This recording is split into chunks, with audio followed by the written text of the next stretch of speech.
give you one here, folks. I'm going to give you one here. Arsenal versus United. You say I should have said United versus Arsenal because it was at our ground, wasn't it? You've got all the old Arsenal fans ringing into TalkSport this morning. And old Martin Keown, he loves United, he does, telling us how anyone would struggle with the four main attackers or four of the main attackers all being injured at the same time. And I sort of get where he's coming from, but I think to myself, we've got loads out. I think Jim actually said it on there. Somebody rang in and said, look at these people we've got out, and I get that. But I started to think as I'm driving home, I'm away on an inquiry this morning, and I'm driving away from somebody's property, and I'm thinking, well, who have we got out? And I started to look and I thought to myself, who have we got out? I thought, I'm going to tell you. I know we've been crap. I know that. I know we've signed a lot of dodgy players. I know the culture's been wrong. But if the culture was right, I think some of these dodgy players can play. I think we'd have a brilliant team with what we've got now, or a good team. Look at the ones that aren't playing. Let me go through this with you. The ones that aren't or didn't play. This young Turkish lad, the goalkeeper, Badayir, is it? Don't know how good he is. But they said Henderson was a cracking goalie, but he didn't want to stay forever under De Gea. When De Gea got booted, they got this Anana in, who for me is absolutely crap, and Henderson had to go. Let's say they kept Henderson. Henderson in goal. Centre-backs, these are people not playing or that we've not got at the moment. Centre-back, Maguire, Martinez, both injured. This is playing with the back four.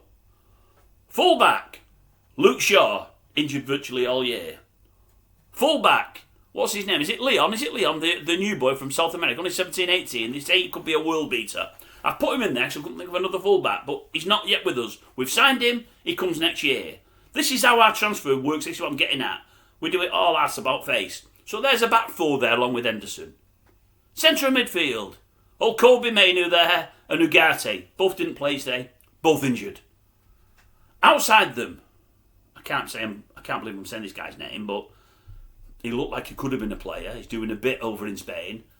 I just wanted to fill the 11 up. Anthony on one wing. On the other wing, Rashford on his preferred wing on the left. Now, I know he's been crap for 18 months, Rashford. I know that. And I know he's not a world beater, a world-class player, as Simon Jordan said. I know that. But I also know, 2 years ago, 3 years ago, time flies and I forget it, he had an absolutely fantastic season. Had he carried that on for 3 to 4 years, he would have been talked about as one of the best players in the world. Not in the class of your Messi and your Ronaldo, but after Messi and Ronaldo, there's not a hell of a lot there. Going the way he was, had he carried on that for 3 or 4 years, because he's got explosive pace, he's got a great shot, he glides past people, he's exciting to watch, he gets you off your seat, he could have been a world beater. As I say, a rung or two below Messi and Rashford, but who isn't? Messi and Ronaldo, but who isn't? Behind your central attacker, because I'm looking at someone to fill in, Sancho. Looks a great player, Dortmund, done nothing for us here, and not much for Chelsea. But I'm just looking at filling the team. And up front, for my money, our best player. I think our best player now, and for the last couple of years, has been Bruno. There's no argument for me there.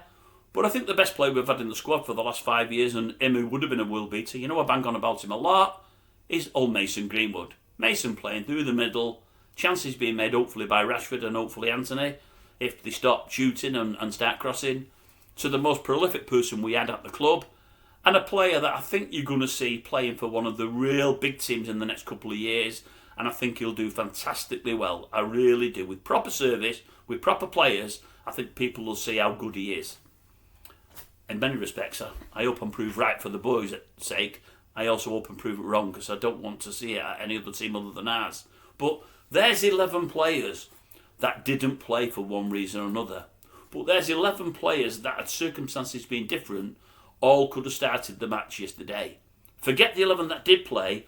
There's a team of 11. And I know they don't look brilliant, but you look at those 11 players playing in a 4-4-2, and I think they should be above. Are we 13th or 14th in the league now? I think they should be doing better than our 11 that started today in 13th or 14th. I think that when we start anyway, we're better than that, or we should be. The problem is, we've got people that just don't put a shift in. And the culture's really, really bad. And a lot of those people on there are people that are part of that culture, like your Rashfords and your Sanchos and your Antonys and whatever else. But you look at them and you think, well, they're not a lower table team. You know, so when we've got them saying on talks, but oh, we're missing 4, and Martin Keown banging on about the 4, there's a team there of 11 that for one reason or another we're missing. A lot of players there, a lot of players. And there's other players that are probably not mentioned that are also injured. It's been an awful 2 years for injuries for our club. It really has been poor. But you still would wish those that are playing respected the badge a bit better and put a shift in, and at the moment they don't, sadly. Hopefully that will change next year. Ruben will get them sorted. I hope he does.